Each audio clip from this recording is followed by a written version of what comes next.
Hello বন্ধুরা, তোমরা সব কেমন আছো? আশা করি ভালো আছো। আমিও অনেক ভালো আছি।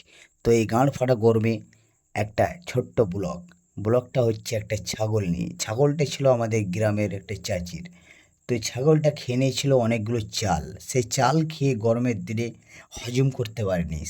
হজম করা না পারার জন্যই তিনি রাস্তার মধ্যে ঘোরাফেরা করে বাড়ি এসে আগনার মধ্যে পড়ে যায়। তো সেই ছাগলটা পড়ে গিয়ে বাড়ির লোক ছুরি চাকু বার করে তাকে জবাই করে। জবাই করার পরে আমাদেরই পাড়ারই একটা রামু কাকা বলে, সে এই কাজগুলো করতে খুব এক্সপার্ট। তো তাকে ডাকা হয়েছিল যে তুমি এই কাজটা করে দাও। তো তিনি খুব সুস্থভাবে এবং ভালোভাবে ছাড়িয়ে দিল। এবং তারপরে আমি খবর পেলাম, তো চলে গেলাম তার বাড়িতে ছুটে। তো গিয়ে আমি ছাগলগুলোর মাংসগুলো কেটে নিলাম। কাটার পরে আমি মোটামুটি 500 মতন নিয়ে নিলাম। বেশি পারিনি, কেননা পয়সা খুব কম, এখন ইনকাম পাতি নেই। তো রেট ছিল 500 টাকা কিলো। এটা একদম পুরো একদম অরিজিনাল দেশি ছাগল ছিল।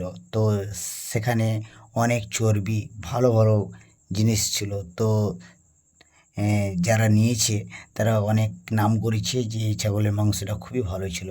তো গাইজ, এই গরমের মধ্যে একটু কম খাবে, কেননা ছাগলের পক্ষে হয়ে গেছে, যদি মানুষের পক্ষে হলে এটা খুব মারাত্মক হয়ে যেত। তো গরমের জন্য রিচ খাবার খাবে না, খুব হালকা করে খাবে। তো এই ছিল আমার ব্লগ। আজ তো ভেরি গুড নাইট চলবে।